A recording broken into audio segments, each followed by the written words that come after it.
Assalamualaikum warahmatullahi wabarakatuh. Nama saya Winilia NIM 3719138 dari kelompok 6.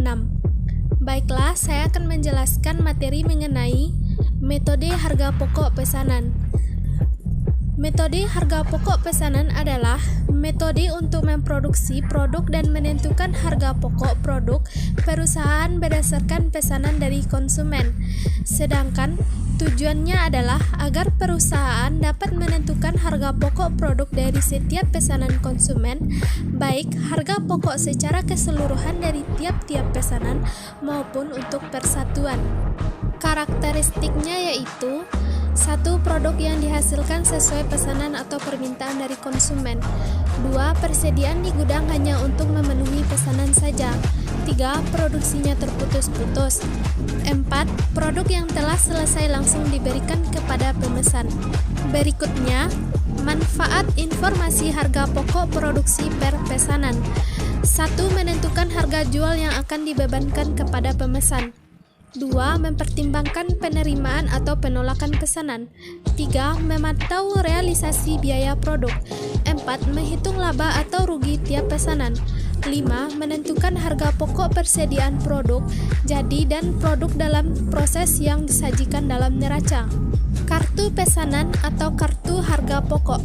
Kartu biaya pesanan adalah faktur atau dokumen yang isinya biaya pesanan yang mengakumulasi biaya-biaya untuk masing-masing pesanan. Fungsi kartu pesanan sebagai rekening pembantu yang digunakan untuk mengumpulkan biaya produksi tiap pesanan. Itulah materi dari saya. Sekian, assalamualaikum warahmatullahi wabarakatuh. Warahmatullahi wabarakatuh. Saya Tasyafini Adea, NIM 3719148.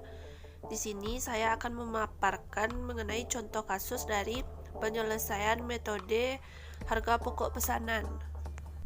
PT Mebel Antik menerima pesanan dari pemesan untuk membuat kursi sebanyak 2000 unit. Pesanan ini merupakan pesanan dengan nomor 003. Proses produksi melalui dua departemen produksi, Departemen 1 sebagai Departemen Pembentukan dan Departemen 2 sebagai Departemen Penyelesaian. Pesanan ini diterima pada tanggal 10 Januari 2015.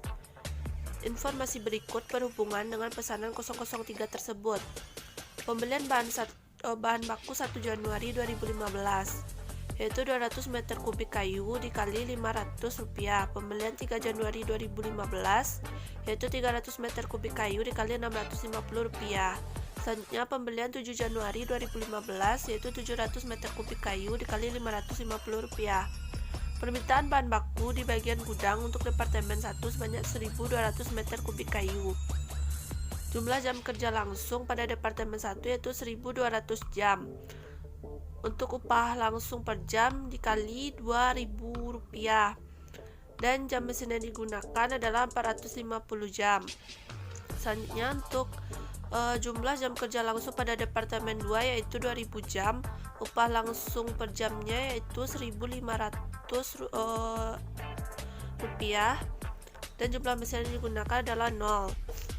Selanjutnya perencanaan BOP per tahun untuk Departemen 1 sebesar Rp8 juta dengan kapasitas yang direncanakan sebesar 20.000 jam mesin, sedangkan untuk di Departemen 2 sebesar Rp12 juta dengan kapasitas yang direncanakan 30.000 jam. Tenaga kerja langsung. Perusahaan dalam penilaian bahan baku menggunakan metode FIFO. Pihak pemesan menyetujui pembayaran pesanannya sebesar total biaya produksi ditambah laba kotor sebesar 40% dari total biaya produksi. Selanjutnya diminta yaitu 1. Hitunglah besarnya biaya bahan baku yang digunakan. 2. Tentukan tarif BOP per departemen. 3. Buatlah kartu harga pokok pesanan nomor 003 tersebut. 4. Hitunglah total harga pokok produksi. 5. Hitunglah harga jual per unit. 6.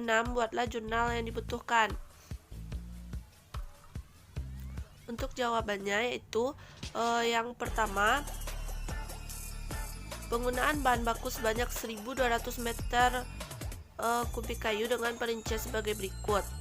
Persediaan 1 Januari yaitu 200 meter kubik, harga Rp500, jumlahnya yaitu 100.000.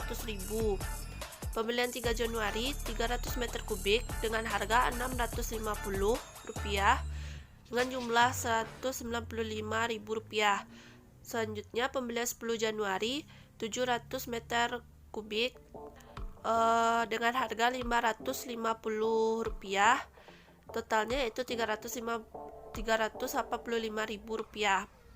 Jadi total yang digunakan yaitu 1.200 meter kubik dengan biaya Rp680.000. Selanjutnya tarif BOP Departemen 1 yaitu 8 juta dibagi 20.000 jam sama dengan 400 per jam mesin. Selanjutnya tarif BOP Departemen 2 yaitu 12 juta dibagi 30.000 jam sama dengan 400 jam kerja langsung. Selanjutnya contoh kartu harga pokok. Teman-teman dapat lihat pada layar.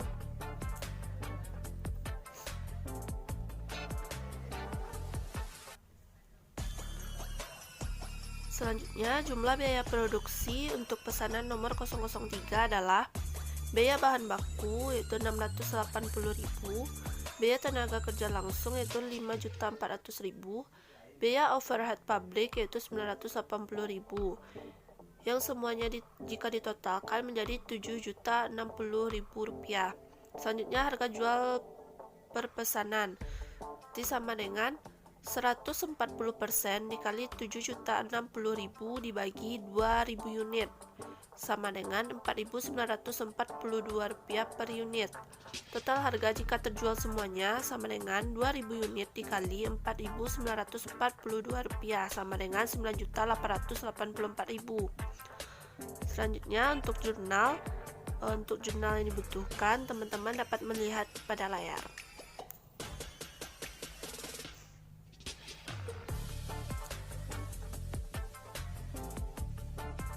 Itulah penyelesaian mengenai soal metode harga pokok pesanan. Semoga dapat bermanfaat bagi kita semua.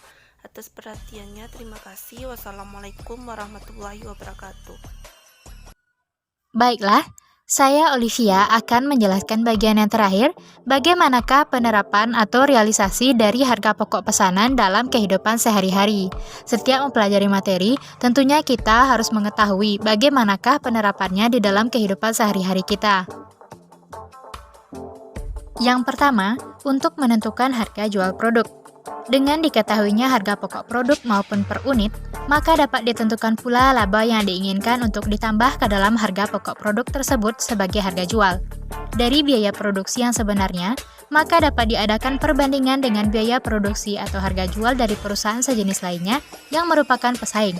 Kemudian, dapat diambil suatu kebijakan harga jual. Misalnya perusahaan A dan perusahaan B. Perusahaan A dan perusahaan B sama-sama mengeluarkan produk sendal.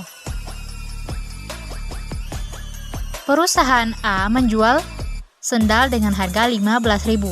Lalu bagaimanakah dengan harga jual dari perusahaan B? Harga jual dari perusahaan B dapat ditentukan setelah ia menentukan lewat harga pokok pesanan. Perusahaan yang produksinya berdasarkan pesanan memproses produknya berdasarkan spesifikasi yang ditentukan oleh pemesan. Dengan demikian, biaya produksi pesanan yang satu akan berbeda dengan biaya produksi pesanan yang lain, tergantung pada spesifikasi yang dikehendaki oleh pemesan.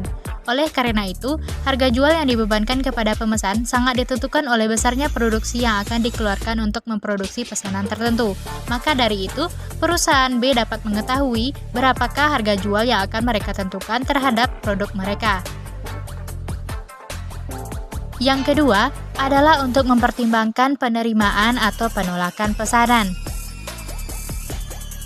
Ada kalanya, harga jual produk yang dipesan oleh pemesan telah terbentuk di pasar, sehingga keputusan yang perlu dilakukan oleh manajemen adalah menerima atau menolak pesanan. Untuk memungkinkan pengambilan keputusan tersebut, manajemen memerlukan informasi total harga produk pesanan yang akan diterima tersebut. Informasi total harga produk pesanan memberikan perlindungan bagi manajemen agar dalam menerima pesanan perusahaan tidak mengalami kerugian. Misalnya perusahaan A ingin menjual rok fleece cat, sementara harga pasaran dari rok plisket sudah terbentuk yaitu sebesar Rp50.000. Namun, berdasarkan tenaga kerja dan lain-lainnya, berdasarkan penghitungan harga pokok pesanan, perusahaan A tidak mungkin menjual rok plisket dengan harga sama dengan pasaran, sehingga perusahaan A harus mempertimbangkan apakah ia ingin menerima pesanan atau menolak pesanan tersebut. Yang ketiga, untuk memantau realisasi biaya produksi. Jika suatu pesanan telah diputuskan untuk diterima, manajemen memerlukan informasi biaya produksi yang sesungguhnya dikeluarkan di dalam memenuhi pesanan tertentu. Oleh karena itu, akuntansi biaya digunakan untuk mengumpulkan informasi biaya produksi tiap pesanan yang diterima untuk memantau apakah proses produksi untuk memenuhi pesanan tertentu menghasilkan total biaya produksi pesanan sesuai dengan yang diperhitungkan sebelumnya. Dari harga pokok produk sesungguhnya, maka dapat diperbandingkan dengan biaya standar yang telah ditentukan sebelum proses produksi dimulai. Dari hasil perbandingan tersebut, dapat diketahui penyimpangan serta dapat sekaligus mengetahui sampai di manakah tingkat efisiensinya. Seperti saat memproduksi sebuah pakaian, perusahaan harus mempertimbangkan biaya tenaga kerja, bahan baku, finishing, dan lain-lain, sehingga dapat diketahui apakah efisien atau tidak.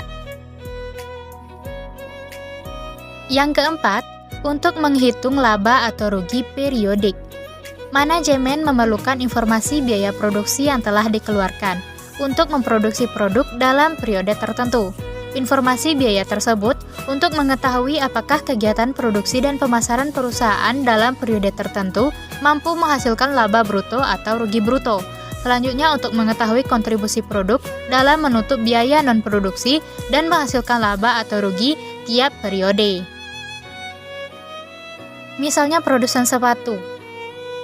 Informasi biaya produksi yang telah mereka keluarkan dalam periode tertentu kesimpulannya adalah 60.000 dan harga jual mereka adalah 120.000.